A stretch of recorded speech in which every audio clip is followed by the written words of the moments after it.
Okay, it looks like we do have a quorum, so I'll go ahead and just gavel us in, so to speak, for right now, until Chair Delane, or Bubenick, rather. Sorry, I'm stuck in the past there. Till Chair Bubenick is able to join us here in just a little bit. And Vice Chair Fender also just let us know just a little bit ago that she won't be able to make it to the meeting today. So we have only one action item on the agenda today, which will be consideration of the minutes. So I may just defer that item until we can confirm that the chair is on, just in case. And then I'll just take a quick run at the agenda here. So for public comments, we didn't have anyone who signed up in advance to speak today, but if there are any attendees that are interested, I'll give just a moment for folks to raise their hand in Zoom.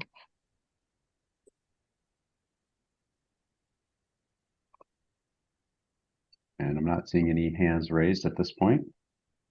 So with that, we can move on. And I wanted to just make sure to introduce, we have a new member joining us today. Councilor Katie Dunwell from Wilsonville is going to be the new member for the city of Wilsonville. And then I understand Mayor Fitzgerald will remain the alternate. Correct? Okay. That's correct. Great. Well, welcome. Glad to have you here. Thank you. Thank you.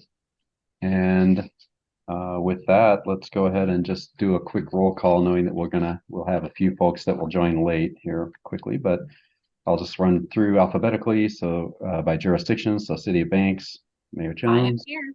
Thank you. City of Beaverton, Mayor Beatty and Vice Mayor. Here. Excellent. Thank you. Cornelius, Mayor Delane. Present. Thank you. For Durham, Mayor Sherrado, I don't believe is on. All right, keep an eye out for Mayor Sherrado. For Forest Grove, Mayor Wenzel. I don't think has joined yet. We'll keep an eye out for her. City of Hillsborough, Mayor Callaway. Here. Thank you. And we know Mayor Fender will not be able to join us today for King City. Mayor Linehan, North Plains. Maybe not on yet. Okay, keep an eye out for her. We think Mayor Rosner may be late. He is not on yet. Mayor Lube for City of Tigard. Here. Thank you. Mayor Bubenick, we know will be a little bit late. We have Councilor Dunwell for Wilsonville. Thank you. And then Commissioner Fye is on by phone right now listening in. So. And then for our non-voting members, I saw Councilor Rosenthal is with us. Thank you. Here. And then I believe Stephanie Turner, yep, from ODOT is with us. Thank you. Thank you. Don't have our port rep. And for TriMet, I believe, did we have John maybe on the call? So go ahead, John. Here. Thanks, Stephen. All right, thanks. We'll get you promoted up. Okay. All right, that's it for roll call for now. As I said, we'll keep an eye out for other members joining along the way here. And we can move on. So just a quick reminder. So we do have the updated WCCC membership roster in your packet, which includes now Councilor Dunwell as the City of Wilsonville rep. We have our remaining calendar dates for the rest of this year in place, and we're actually waiting to find out the JPACT meeting dates for 2024, and then we'll get an update out on 2024 WCCC meeting dates. The general rule there is that JPACT meetings are third Thursdays, and so JPACT is the Monday before the third Thursday, which isn't always the third Monday. And then there are some holidays, so we'll try to get some dates out to you as soon as we can. And then the future meeting agenda topics, just a reminder that that is out there. And then if you have other potential topics of interest, we do encourage you to let myself know, and Chair Bubenick and Vice Chair Fender, and then we'll work to try to get agenda topics scheduled out accordingly. And then I think we'll come back, if we could, to the meeting summary. That's our one action item, number 3A. And then let's see, I think if we can go ahead and get Kim Ellis. Kim, I see you're on. Are you ready to go? We jump into the RTP item. Yes, I am ready, and I think Teresa's going to run the slides for me. Thank you. Great. I'm excited to be here. I am Canellis. I am use she, her pronouns. I'm Metro staff and project manager for the Regional Transportation Plan update. In today's presentation, I wanted to give an overview of where we are in the process as we're working towards final adoption of the plan. Next slide, please, Teresa. And I'll give you a quick update on the timeline and a reminder of the decision process. In your packet, we also included a link to a draft public comment report. We held our final public comment period on both the draft regional transportation plan and the high capacity transit strategy. So I do encourage you to look at that information, but I'll give an overview of what we heard and some of the key themes, but also discussion topics that staff have identified to be the focus of final policy discussion as the plan is finalized for consideration by the Joint Policy Advisory Committee on Transportation and the Metro Council in November. So there's a lot of work happening right now, particularly to summarize what we heard during that public comment period and to develop some Metro staff recommendations that we'll be carrying forward to the technical committees, who will then be making recommendations to the policy committees, and ultimately JPACT and MPAC will be making recommendations to the Metro Council. So next slide. This is an overview of the timeline that we've been working under. A couple things I want to highlight here is that over the last year and a half, we've been working to update the vision, the goals, are identifying needs for the region's transportation system, also working with all our local partners, state agencies and transit providers to update the revenue forecast of what we expect to have available during the planning period. And then last winter, we worked with all of you and other agencies to update the draft project list for the regional transportation plan. And these projects, through that call for projects, really reflected state, regional, and local priorities and projects that were identified as priorities through local, state, or regional planning processes. And that fit within that revenue forecast or budget that we call the financially constrained budget. Last spring, or this spring, we had a significant comment period on the draft project list. We also conducted evaluation of the performance of the set of investments, and then this summer held the final public comment period on the draft plan, the project list, and a lot of other pieces to the plan that are needed to meet federal and state requirements. We are working to have the final plan adopted by the end of November. Our current plan expires for federal purposes on December 6th. And so it is really important that we have an updated plan that is adopted before that plan expires to ensure that federal transportation dollars can continue to come to the region, as well as other federal actions are able to be made. So as we're working towards that final adoption, as I said, we are working to summarize the feedback.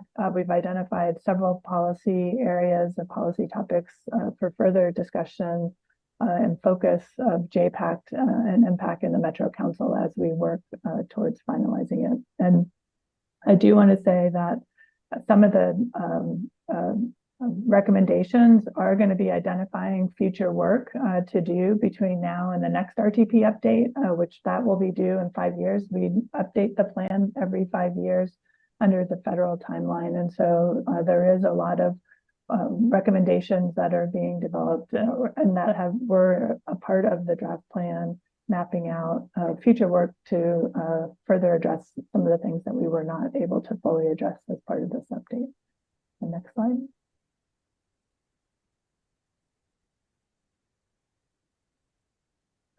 This just highlights the many engagement activities and opportunities for partners, agency partners, also the public, business, community-based organizations, and others to weigh in on the draft plan as it was developed over the last year and a half.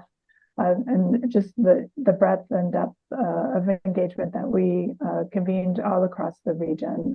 And the final public comment period really engaged those folks again and provided further opportunity to review and provide more in-depth feedback on the draft plan as we're working towards adoption.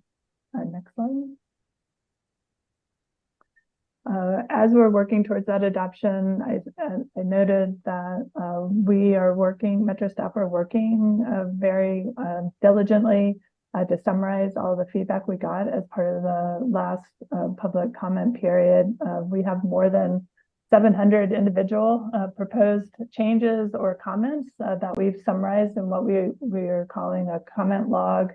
And essentially that public comment log is split up into two pieces, and will be how the recommendations for change, to not make changes, or for further work will be brought forward to the technical committees, as well as the policy advisory committees and Metro Council. The discussion topics, the key policy areas, which I will highlight in a little more detail. And these are the 5 areas that we're recommending be the focus of the 5 final discussions, and then several hundred other items that we call consent items that are less substantive, but some of them are substantive actions or recommendations that are being considered for approval by consent. The dates in the timeline that are shown at the bottom of this slide highlight the final actions for each of these committees and the Metro Council as we go forward. I do want to highlight that the Metro Council will be conducting its first legislative hearing on the Regional Transportation Plan on September 28th. And that is an opportunity to provide testimony before the council on the ordinance as it's introduced into the record. And then the subsequent actions by the Metro Technical Advisory Committee and the Metro Policy Advisory Committee will be in October. The Transportation Policy Alternatives Committee, TPAC, will be making their final recommendation to JPACT at their November meeting, and then November 16th is the scheduled date for JPACT to make its final recommendation to the Metro Council, with the Metro Council taking final action and having a final hearing as part of that on November 30th. Next slide. So in terms of the comment period, the breadth of the comments that I described, we received many comments. As you will see, there's a public comment report, still draft. We're going to add some additional analysis of it, but we had an online survey that folks were able to participate in to give high-level feedback on the overall direction of the plan, the mix of investments, and some of the new policies that are included in the plan. We also had an online comment form that was a way for people to submit specific recommended changes or comments to the plan that we've also cataloged in that comment log that I noted. Received emails, letters. We also held 2 consultation meetings. Under federal law, we're required to hold these consultation meetings with natural resource agencies, but also federal, state, and other agencies involved in different aspects of the decision process. And then we also had a public hearing on July 27th, and we had 13 community members. So all of the feedback that was submitted through these different ways are included in the appendices to this public comment report, which is also provided in your link. It's over 700 pages long. So again, we've received a lot of feedback that we're continuing to review, summarize, and go through to develop recommendations to address the more substantive comments that were provided. Next slide. Similar to the engagement that we held earlier in the process, these themes continue to rise up across the region. A desire to have more investment in transit, as well as completing critical gaps in walking and biking connections across the region. Also, safety and climate continue to be top of mind and desired for this plan. And as we go forward, implementing it to better address safety and the effects of climate change. Also, we heard strong recommendations and requests around ensuring that the policies in the plan, that there's accountability in terms of how they're implemented, and then as we're going forward to ensure the investment priorities are aligning with those policies. In particular, you all have had many discussions around the pricing projects that are being planned for or undergoing the NEPA work. And in particular, there were requests from Clackamas County and others to ensure that as those projects are going forward in their planning work, that they're addressing the pricing policies in the draft RTP, but also commitments that had been adopted as part of previous JPACT and Metro Council actions. We also received a lot of project-specific feedback that ranged from expressing support for many of the projects in the plan, but also concerns about other projects in the plan. And so we are working, reaching out directly to project agencies or sponsoring agencies to share that feedback and to develop recommendations around how best to address that now or as part of future planning work that may be happening as following the regional transportation plan update. The next slide. So this slide is highlighting those key policy topics, and I just wanted to spend a few minutes just walking through each of these to give you a sense of what each of these are and some of the things that are being contemplated as part of developing recommendations for how to address them, and that we will be seeking feedback and direction from JPACT and the Metro Council as we are working to finalize adoption of the plan. The first is around the investment emphasis that there, in addition to a desire for there to be more investment in transit and walking and biking and addressing climate and safety, there were concerns raised as part of the process or as part of the comment period about the overall mix and timing of investments, and really one concern about the relative level of investment in the thruway system and not in those other parts of the system for transit, walking and biking in particular. And so some of the recommendations that we will be considering is one, working with partners around project-specific comments and whether there's an opportunity to advance certain projects to be earlier on the financially constrained list, or moving projects from the strategic list to the constrained list, but also having more discussion at the policy table around how we address this as we continue to go forward. There's been past actions and reasons for why the investments that are there, particularly the big three projects, the interstate bridge replacement, the Rose Corridor project, and the I-205 widening and toll project. These are state legislative priorities. There's been past action. Are there opportunities to better address some of those other comments that we've received? The second discussion area is around the pricing policy and the application of the regional transportation plan pricing policies to the toll projects as they continue to move forward in their NEPA processes. And that, again, there are new policies that were developed as part of the RTP update in response to feedback and direction from JPACT and the council on the kinds of things and how toll projects should be implemented in the region, and how best to address the concerns that have continued to be raised about those toll projects as they've been advancing forward. particularly in terms of diversion on the local system, the integration of them in a comprehensive to a comprehensive system, and that there continues to be continued concerns raised about those. And so how are we working together to ensure that the commitments and other recommendations that have been adopted through past actions are followed through as those projects continue to move forward.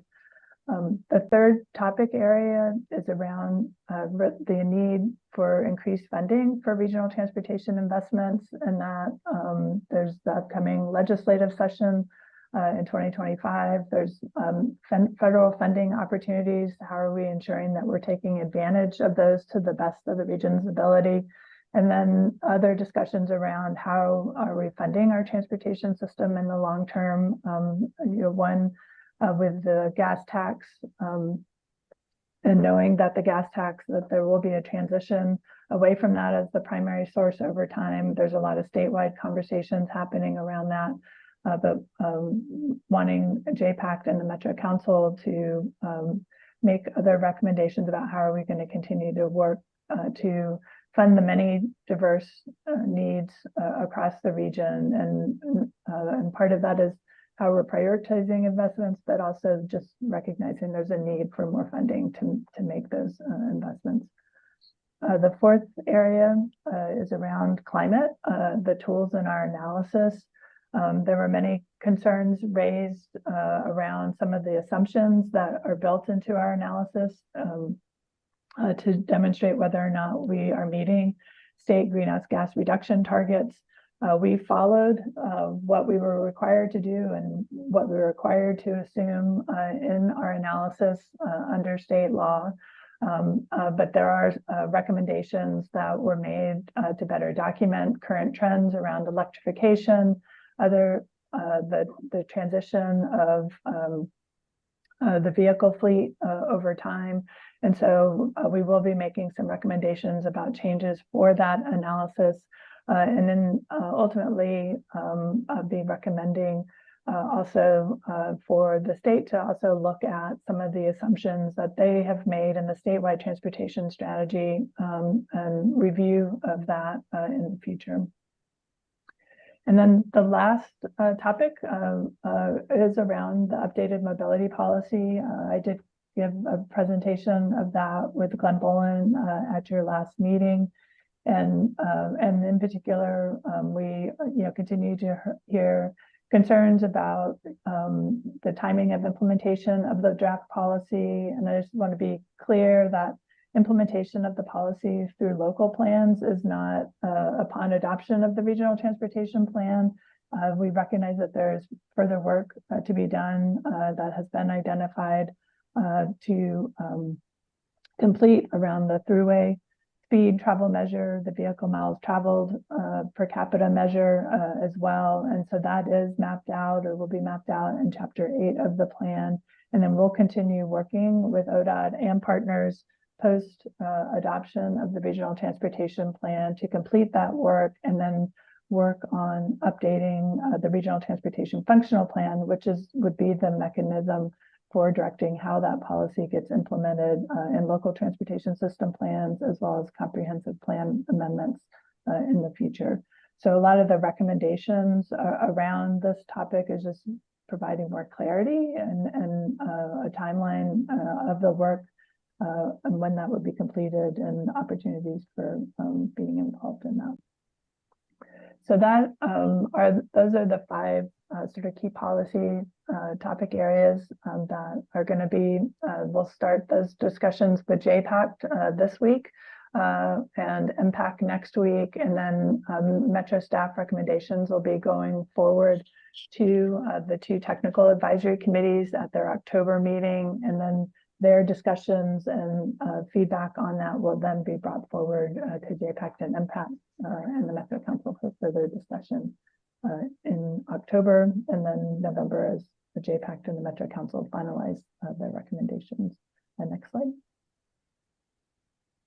This is the project website, oregonmetro.gov/RGP, where all these materials are available, and I'll turn it over for questions and discussion.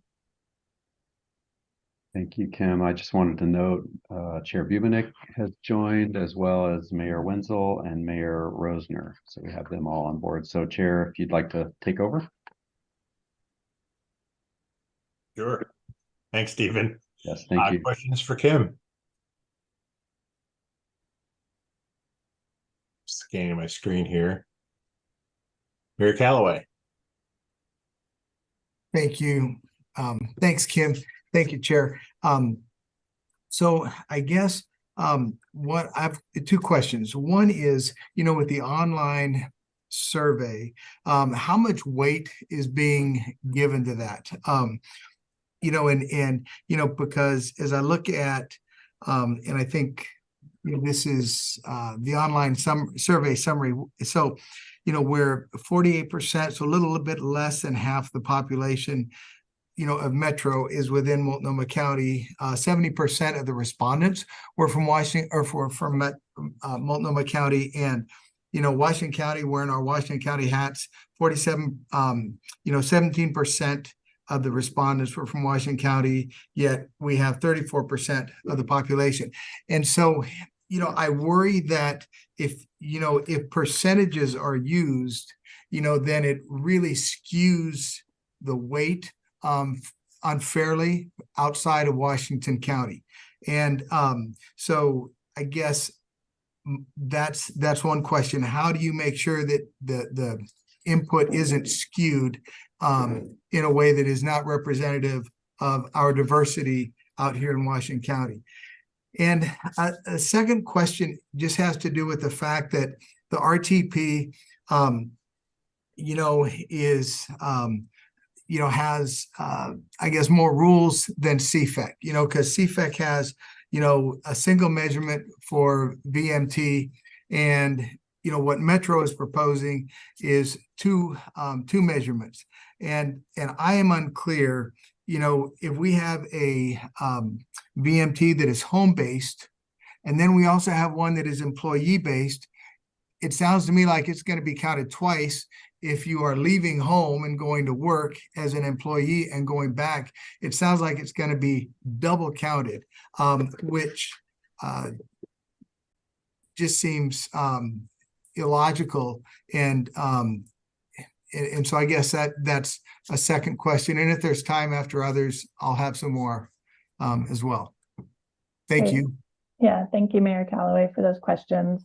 So in terms of the public survey, we're reporting out and trying to be very transparent about, who we heard from and how the online survey does or does not reflect sort of the makeup of the region. And so, the numbers that you cited in there, we did include demographics in that report by county, as well as other information. So the online survey results are, it's an opportunity for the public to engage in this work, from your continued participation in JPACT and MPACT, just how complicated this is. And we're trying to provide many ways for the public and other engaged stakeholders to weigh in on the process. So I think it's really, we're trying to provide what we've heard and summarizing it. We're not weighting different feedback more or less than others, but we're just trying to provide the sum of the feedback to give a sense of what we have been hearing. And there is county level breakdown of some of what we heard from the online survey, and we will be expanding some of that as well. So I do think it's important to look at the county specific breakdowns in there as you're looking to review that information. In terms of the regional mobility policy, the mobility policy is not intended to go beyond what is being required of CFAC. The reason that we have the VMT per capita, household-based VMT per capita, which is what is required under the state transportation planning rule, and the regional transportation plan, our financially constrained plan, must meet that VMT per capita reduction target.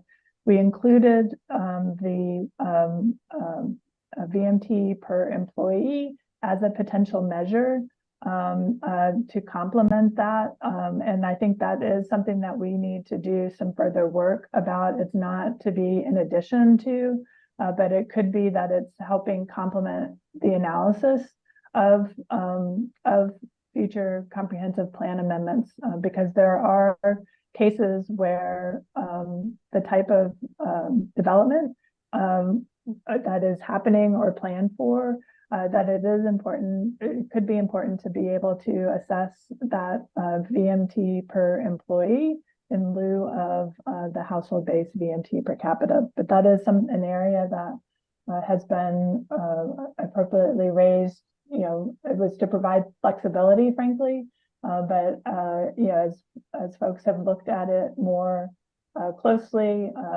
you know, I think your comment highlights that, you know, it seems like it's in addition to or is making it double counting. So I think that is something that we will look at more closely and determine whether or not it provides enough flexibility or not in that evaluation process. So I appreciate you raising that.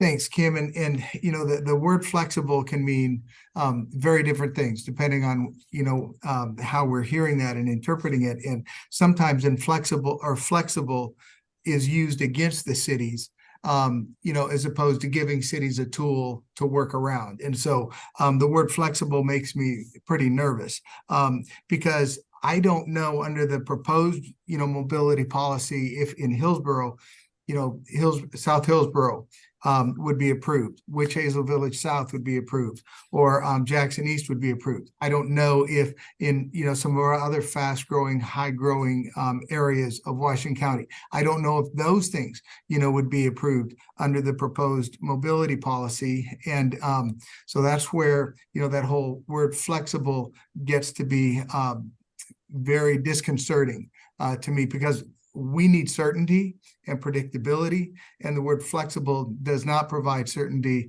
predictability, and certainty.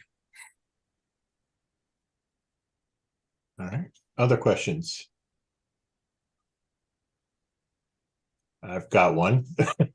So Commissioner Fine, myself just left the RTAC meeting, and there was a discussion with ODOT on how this Nexus project, these projects that are suggested by jurisdictions adjacent to the I-5 and 205 corridors, that'll be told that the RTAC won't approve the project list for the Nexus projects, nor the public transportation strategy until mid 2024. And so how is, you know, we heard from ODOT this morning that they're saying that they're working in conjunction with Metro, but I want to hear your take on it, on how are you incorporating, I think Commissioner Fye, didn't they say there was about a couple hundred projects on the Nexus list from 17 jurisdictions? How is that being rolled into this RTP? Well, thank you, Mayor, for that question. I think that the Nexus list projects actually pulled from the RTP project list of investments that were submitted by project partners. I would say that the draft RTP project list reflects the needs and analysis that have been conducted to date, which does not fully account for all the analysis that ODOT still needs to do as part of those NEPA efforts. And so I think comments that have been submitted to that process and that have been discussed in relation to this RTP process is that there may be other needs or mitigation strategies beyond what is in the current RTP, beyond what is being considered as part of that Nexus list.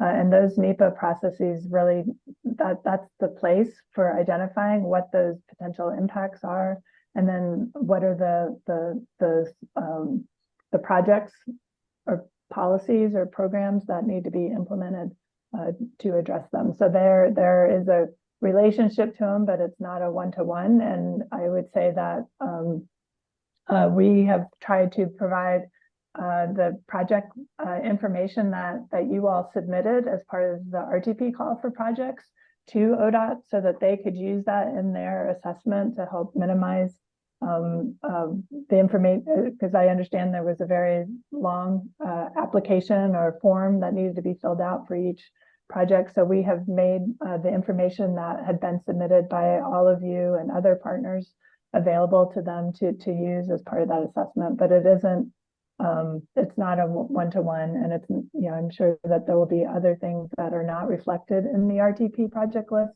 that may come out as part of those NEPA efforts moving forward. So if it's what Metro submits in December as part of the RTP, we're not strictly limited to that list. That if something pops up, No, version project, we have that flexibility. yes, and what would likely need to happen is that there would need to be an amendment to the RTP, or as part of the next RTP update, we do this every 5 years. You know, that those projects would be brought forward and as part of that update to the plan. I think depending on the nature of what the changes are and the timing of when things would need to be in the financially constrained project list, either as an individual project or as part of those larger NEPA projects. Those would be things that we would need to contemplate at a different time. Thanks, Kim. Any other questions for Kim? Well, thank you for joining us today. Great, thank you. All right. Oh, Stephen. Thank you, Chair. Just a point of business before we jump to our next presentation. We skipped over the meeting summary adoption because we didn't have a presiding officer earlier. Okay. So we could jump back to that just really quickly, and then we'll jump on and move on to our next presentation. All right, we got quorum. We got enough folks. We do, yes. All right. Okay, so I'll go back to item number 3, our action items 3A, consideration of the Washington County Coordinating Committee meeting summary for August 14th, sorry, of 2023. Has everyone had a chance to review them, and are there any changes needed? Or entertain a motion? I'll move to approve the summary. This is Tim. Mayor Second. Wenzel seconds it. All right, I have a motion and a second to approve the minutes of August 14th. Any discussion on those motions? All those in favor say aye, raise your hands. Aye. Aye. Opposed? Passes unanimously. All right. I see Council Rosenthal, you have your hand up. Yeah, I probably should just make a comment or two regarding, because the council heard some of this discussions before going forward. I want to concur largely. First of all, I want to compliment our staff for working very hard and assiduously. They got a lot of comments, and it's a lot of work to put that all together. But I have to say that I agree with the presentation that Kim is. There is a general consideration among the Metro Council that the RTP is, well, we have a deadline, a time certain, but we also have concerns, particularly when it comes to pricing and safety and climate, that the RTP doesn't provide enough guidance, and that some more work is going to be necessary, particularly when it comes to certain regional perspectives. It's not something that can be put into the RTP at this point in time because it would involve a very complex process, but it's something that for future work that's going to be sort of first and foremost going forward. I mean, there's a bunch of issues such as are there regional policies on electrification that Metro could do that are above and beyond what individual cities can address. I mean, one of the problems with the project list is great, but it doesn't always address some of the more regional concerns or things that can be done on a regional level, which is sort of why we have Metro, I suspect. So those concerns are there, and I think Kim brought that out in that one point, that there's more regional concerns that need to be addressed moving forward. So this isn't going to be the end of the process. And of course, knowing that nexus list and finding out exactly what that entails is also going to be a partial element. And hopefully it'll be a positive list for the people in certainly in my jurisdiction and in the other jurisdictions. But there is a concern. I just wanted to mention that there is a concern, and we're looking carefully at it and seeing what more needs to be done above and beyond what is specifically necessary to get federal approval so that we can get access to the federal monies moving forward. So that's it. Happy to answer any question. All right. If the people, we thought Tim was gonna make a quick exit here, but Jeff, you're up next. Oh, I'm gonna blame Garrett that he poked me enough that I had to say something. So I think we talk about the RTP as a regional transportation plan, and I'm going to use my personal experience as an example. Returning from visiting my dad in Central Oregon, coming back into our major metropolitan area, Google did not even consider a path that included I-5 or 217 as a recommendation as of a way to get to Cornelius coming north from I-5 south. It routed me off the highway in Jervis. Remember that area south of Woodburn? That's where it recommends you get off of the 5 to get to Western Washington County. Now I use this as and I dug through my Garmin, I dug through my Google, and it all recommended going west around all of it and coming into the west side of our area from the 47. So I think we have a real problem when the artificial intelligence of Google is recommending you avoid our urban core, our west side bypass of 217 as a failed thing, right? And the same occurred on my southbound trip out of the area, right? We went west to 47, waved at Mayor Wenzel on our way by, and then headed south out of the area and joined the I-5 in Woodburn, right? And based on Google's and Garmin's estimate, I saved 15 to 30 minutes going that way over going down the 26 to 217. So I think we need to really start looking at this. And the reason I weigh in a little more too is the massive growth that's occurring in Yamhill County to serve Washington County's employment areas. Right, we're seeing out on the west side, they're coming up the 47 to come in 8 to come into the Hillsborough employment centers. And I know the South County folks are seeing it because folks are coming in from Canby, Newburgh, Yamhill to come into Tigard and Tualatin. So it's bigger than this RTP, but I think we need to start talking about what is really a regional travel plan and talking about how we're really trying to encourage this, because I think this goes back to House Bill, 100, right? It's what's happened to our urban growth boundary, what's happened to our travel shed, where do people live because they can afford to get to our area for employment. And I don't know that we're actively really working on the issue. We're kind of staying in our silo and just continuing to plow ahead. And I think that goes to Garrett's point about not looking at some of the real things that need to be changed about our planning to really make a kind of change that we want to make and the state wants to make in our carbon and green footprint. Thank you. Okay. Mayor Callaway. Thank you. And I appreciate, Councilor, your comments, and I just kind of want to, respond as you talk about going above and beyond, which is all well and good. But when we are looking at things as a regional level, but then it all gets pushed back down to the sub-regional level, then those are impacts on us. As we struggle with our staffing levels, as we struggle with our budget, shortfalls and things like that, all of that just gets, it rolls downhill. And I don't want you to forget that, please. And as we talk about getting off to a good start, I want to make sure that it is a good start, because if we get off on a bad start, then, you either compound that error or you have to correct it, both of which are unintended and unfortunate consequences. So with that, I will defer to the cuteness that's coming out of Mayor Beatty's screen. Well, we have changed locations because she is sick and upset. So you're coming live from my bedroom. Oh, the joys of technology. I would also like to echo some of what Mayor Callaway just said.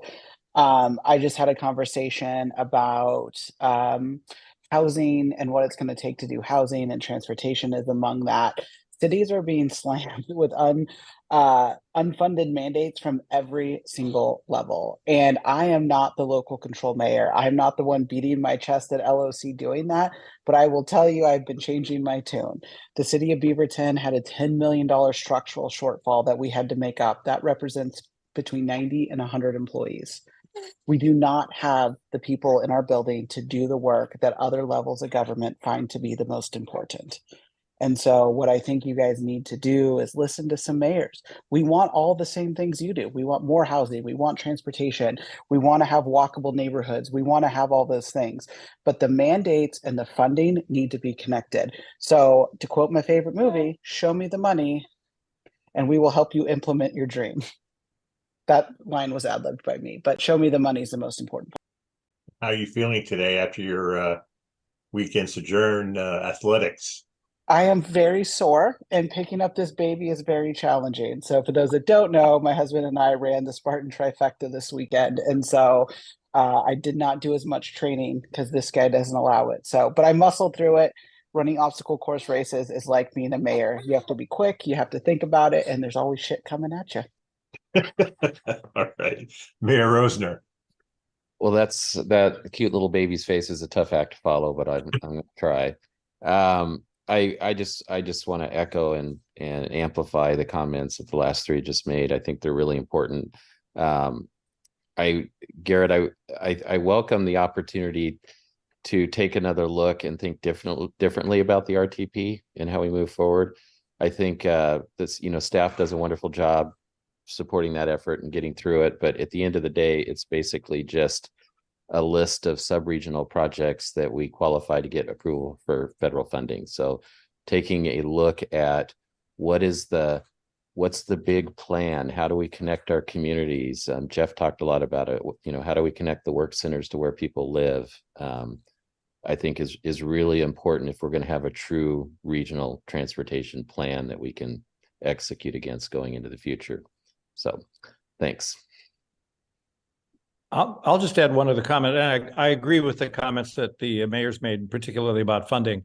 It's a tough nut to crack because you need a lot of money for your local projects. And then we also have regional needs to make your local projects important. The one thing I would add, for example, is there's in the RTP, there's a discussion of regional and town centers, but one of the things that could be enhanced would be a better definition of which areas do we consider regional centers and what are the minimum standards of communication and transportation connection between them. Something that goes beyond the project list specifically, but deals with a bigger conceptual kind of situation. Another one would be in funding and pricing. If regional pricing occurs, how much of that should be diverted? What are the appropriate ways to divert some of that money to the local jurisdictions so they can maintain the connections to the regional system, to the thoroughfare system? So there's a lot of moving parts, and obviously this issue is not going to go away. All right. Last chance now. All right. I'd say, Kim, run away quickly. All right. That'll bring us to item B, Statewide Transportation Improvement Program Revenue Forecast and Allocation. ODOT Policy Development Manager Chris Ford will be here to provide an overview of the 2027 to 2030 STIP revenue forecast and allocation. And as I understand it, it's the usual that we're having the problems in the cities that you got demand without the funds. But Chris, take it over. Hi, hi everybody. Thanks for having me here today. And this will be, probably pertinent on the heels of that conversation. As you can see here, there's a beautiful beach, and don't we all wish we were there right now? But instead, I think Teresa's going to launch. I provided a slightly updated presentation to the one that's in the agenda. Simply, it incorporates a couple of slides that were at the Oregon Transportation Commission meeting last week that are more up to date and more, I guess, essentially accurate as a result. So no substantive changes. And so she has that and can share as well. So I'll try to run through this quickly so there's some time for conversation. I gave well, same, but now slightly changed presentation at your TAC a couple of weeks ago. And I say all this with the spirit of, as we've just heard, you're all in a similar boat. So this is not a matter of, hey, gosh, ODOT's got some particular challenges. We all do. Escalating costs, declining revenues. And so this is meant to simply be an update in terms of where we're at. So, we can all continue with conversations. Next slide, Teresa. Really quickly, what is in the STIP? So STIP is, it's fun to say, but what is it? It's a statewide transportation improvement program. It's kind of two things. It's almost like it's like a programming document where there's a whole process of putting together projects to go into it. And then it's almost like an accounting document as well. It's two things. So the STIP for 2024 to 27 has been approved at a state level. We're still waiting for FHWA national approval of this STIP. The federal fiscal year starts on October 1st. So hopefully that STIP will be ready, and there's always an overlap year. And so if you go back to Teresa's slide, there's a lot of things that are in the STIP. Any kind of federal money is in there. Related to FHWA and FTA funds, also state funds. It's really based on projects and construction. Sometimes planning funds are in there, but not always. But there's some things that aren't in there. Operating funds for highways, funds that go to cities, things like STIF, which is a transit fund, Connect Oregon, but it has most of these things. If you go to the next slide, Teresa, yeah. So these are the categories in the 24-27 STIP. And so to explain that really quickly, the OTC every 3 years when there's a new STIP goes through a process of deciding how to allocate out funds that are available from a discretionary standpoint. And each of these funding categories, ODOT then works to identify and program potential projects within these categories. We do seek, of course, to find things that cross multiple purposes, but these funds are allocated out to be delivered in certain ways, and they're generally not allocated out on a regional level. These are allocated out on a statewide level. And so some funds are given to each region to determine, but things like, say, public and active transportation is an example that is handled at a statewide level. And a lot of these projects are also programmed based on a data-driven approach. So safety in particular is one thing where we work on a benefit cost analysis in particular to allocate out funds. Also with many fix-it projects as well, such as bridges, pavements, data-driven. Next slide, please. So what's the timeline on the STIP? There are been conversations and presentations. I've talked to TPAC already in the Region 1 Act. There are also these conversations throughout the state, and the last few OTC meetings have involved conversations on this. The November meeting, the OTC meets every other month, so the OTC is planning to approve the funding allocation for 27 to 30. And yes, it is the calendar year 2023. So this tells you how long in advance it takes to identify and start programming projects. So, around now, we're starting to talk about projects that might be constructed 5 years from now. Once the allocations are made, there's an ongoing process within ODOT to identify projects and do a level of scoping, which is kind of project development and engineering, to identify usually like 150 or 125% lists. That goes through a bunch of public review. I've been part of that. Earlier in the year, we even had a public comment process that involved, in-person meetings like at the Beaverton Library back in April. And then ultimately the OTC will approve the 2730 STIP in summer of 2026.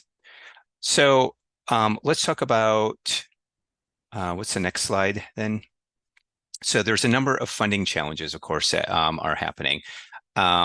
And so ultimately, we anticipate that the funding for the 2730 STIP will be about a 25% reduction from the 2427 STIP, which was in and of itself, I think, a reduction from the 2124 STIP.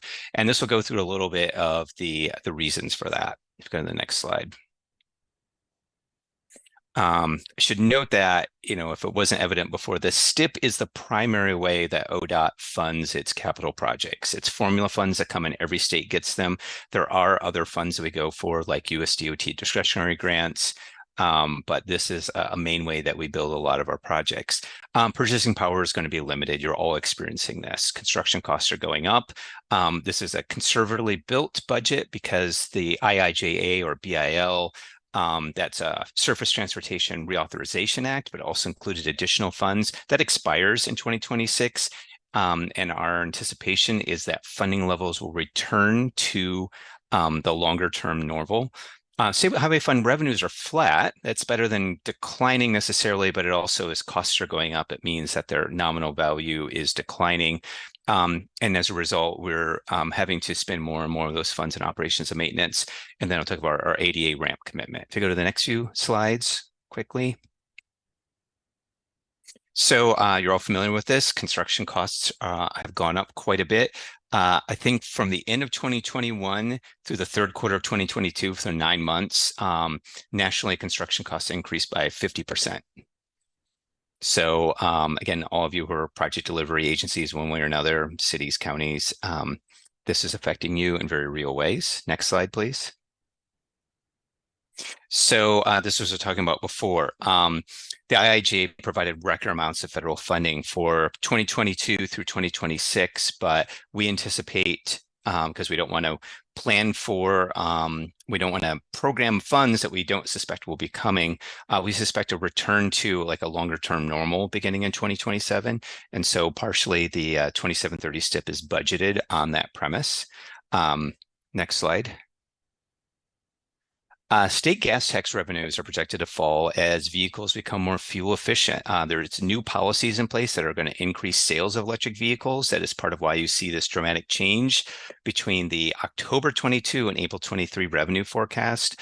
In late October, ODOT will be producing another agency revenue forecast. They do it every 6 months. They're available on ODOT's websites. I'm anticipating a presentation on that at the early December Region 1 Act meeting if you want to hear more. Not sure what, I'm not an economist, I'm not sure what that will have, but that you can kind of see what the impact of that is. It's a good thing for the environment, but it does affect our agency revenues. And if you go to the next slide, you'll see the State Highway Fund is pretty much flat after 2025, but when you throw in inflation, what you can get for those funds are really going to decline rapidly. What that does is leads to the next slide. We have a significant shortfall in operations maintenance funding, paving things, painting fog lines, plowing things. So we're projecting that we're going to run out of money soon if we don't do anything. We can't run deficits as a public agency. So to the degree that the agency has been it's been possible, we've been shifting funding from the project side of our budget into operation and maintenance. Only some things qualify for that, so it's not wholesale. That reduces the amount of money we have for projects in the STIP. So whenever something can be paid for in operation and maintenance with federal money, or we do that, or we do shift state funds over from the STIP into that. And so what you can see is that's bought us a little bit of time, a few more years, but ultimately we're going to just end up in the same situation. Next slide. Also, the ADA curb ramp program, the settlement, we have a responsibility to make the system accessible. This includes fixing curb ramps. This does not actually cover building new ADA curb ramps. I believe the settlement has to be completed by 2032, but the peak of the program is coming. And I've got a few more slides on that, I believe. It's a lot of dedicated funding, 26,000 ramps. They can be time consuming and expensive. Again, a number of your agencies have also worked on this as well. And so we're having to accelerate our delivery program on this. If you go to the next slide, you can see how we're planning to fund it. It's this growing mountain of $262 million was added to the 21-24 STIP. I believe that was from IIJA flexible funds. We're anticipating in the future that there will be bond sales, and that future redistribution and STIP funds will be heavily dedicated towards that. And so this is an important thing to do, but it will take a substantial amount of resources. Next slide. So where does this leave us? So this is one of the slides that's new in this show. I had a different one in here previously if you happen to look at the materials. So this was at the OTC meeting last week. In short, This is the dark blue, teal, aquamarine, whatever your name for it is. So it's a 24-27 STIP funding levels. I will point out that those were not necessarily amazing levels. That amount of money for Fix-It, and we'll break down that in a few more slides, resulted in one paving project for all of Region 1. And so this is a lower level of funding than those in most of the categories. What those yellow levels mean in everything other than unallocated is those are the amount of funds that need to be spent in those categories to either meet legal requirements or previously made agreements, such as other goes up a little bit because it includes $30 million in additional payments to the city of Portland for the 82nd Avenue transfer. So that's why that shows up there with more. And so those are essentially the minimum required funding levels. The unallocated amount there, if you're wondering how much that is, that's $70 million for the state of Oregon for the years 2027 through 2030. So that's the decision the OTC has in front of them. How do they want to allocate out those $70 million? Next slide. So this gives kind of an example. This was from the July OTC meeting. I didn't put together this slide, so I cannot answer any complicated questions about it. But this shows you with the reduction in Fix-It funds, how that could end up affecting the program. Fix-It includes a number of programs which are, well, meant to fix and maintain existing systems. So bridge, pavement, hydraulics, ops, I think culverts are also in there. What you can see is, I think we're looking at the darker green, but not the blue level.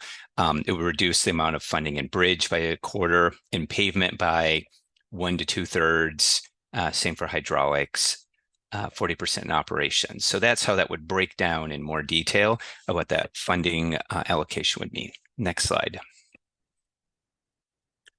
Also gave an example about what this means for pavement conditions. Pavements will get worse. Ultimately, we are required to have a certain level of interstate pavement that we can deliver in terms of quality. And so the available funds that we have for paving will be dedicated to that to make sure we don't lose FHWA dollars. It means that non-interstate highways will probably no longer be paved after 2027. Next slide. This gives an example. Those are the interstates in Oregon. They're long, but there are fewer than I thought. You know, they're just 84, 405, 205, and 5. So that shows you where we would be focusing paving dollars. In the next slide, this is where we would not be focusing paving dollars. Next slide. So what does this all mean? So the current priority system needs, I don't like just leading slides out loud, but I'll say this because it's brief: strengthen operational safety, close gaps in the public and active transportation network. That kind of prioritization comes to the new recently adopted Oregon Transportation Plan. ADA, of course, reduce and mitigate climate impacts, maintain the existing infrastructure. This is what the focus will be. So next slide. So this is, again, one of the newer slides. So $70 million available for 27 to 30. The feedback that the OTC provided in July as well, let's think about safety, preservations. Let's think about options for funding solutions. Of course, ODOT and the OTC are not places that in and of themselves generate revenue or come up with new revenues. That's a legislature activity. Next slide. And then this was the presentation at the OTC meeting last week, which is, well, in light of the OTP goals, the OTP is a long-term, the STIP is a nearer term programmatic implementation. And so the numbers on here is wrong. That first where it says $2.24 billion directed, well, 2.94 is correct. So what that actually should say is it's not $700 million difference, it's a $70 million difference. So that first thing should say 2.87 billion is already essentially pre-directed. There's $70 million available. The recommendation from ODOT staff to the OTC was that those be leverage funds to provide preservation, essentially paving and related activities whenever possible. There was not substantial discussion about it. I can't speak for what will happen in November, but I suspect that that's the direction that you will see recommended to the OTC at that time about how to spend the $70 million and put into the STIP. So Next slide, I think that's the end. Discussion feedback. Again, I speak with a lot of empathy on this. Again, all of you who are representing agencies that also construct things and do project delivery are facing very similar circumstances around costs and revenue. Any questions or conversation? Any questions for Chris? Mayor Callaway, then Commissioner Fye. I'll let Commissioner Fye go ahead because she hasn't spoken yet. Thank you, Mayor Callaway. And I have a question. Chris, first of all, thank you for a great presentation. It wasn't fun to give. I tell you, I can only imagine because I was lost in your slides. And I'm wondering if you could go back. Sorry, I think the staff just took it down, this presentation. But I wanted to go back and just check my understanding what you presented right now. Every 3 years, OTC lays out these funding, the STIP funding. So right now, what was approved, if I understood you correctly, is 24, 27. Then I got lost where 27, 30 came in, and then the 70 million unallocated dollars available for 27, 30. So if you could just walk quickly, hopefully Chair Bubenik, that wouldn't interrupt your process, if you could just walk me through those two slides. Yeah, so this was all new to me when I came to ODOT. Like, I'm a land use planner. So it's like, oh, what's this? And so essentially there's FHWA, Federal Highway Administration formula dollars that come into every state. Plus there's the state highway funds that come in. I could share my screen if that would be easier, but back 3 years ago, I guess it was 2020, the OTC was having conversations about how to allocate out the projected funds for the 2024 to 27 STIP. They met a few times in fall of 2020. I think they finally made their decision in fact, January 2021 to allocate out the funds for 24-27. That included a new category. So sometimes they do that every 2 years. They create new categories, so they shift funding around.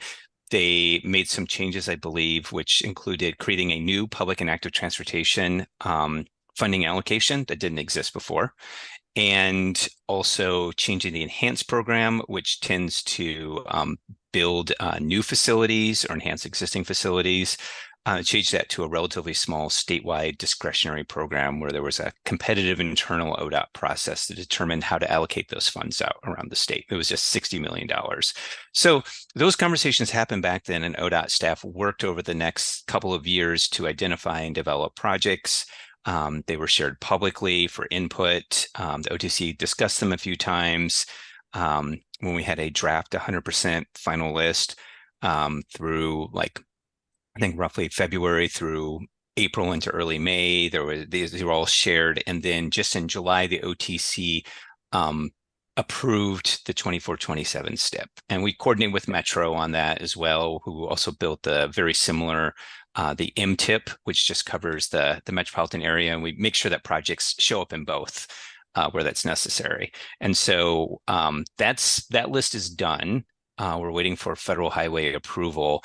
And the federal fiscal year 2024 actually begins in a few weeks. So that is where all the funding begins, and we essentially know what there's funds to build through 2027.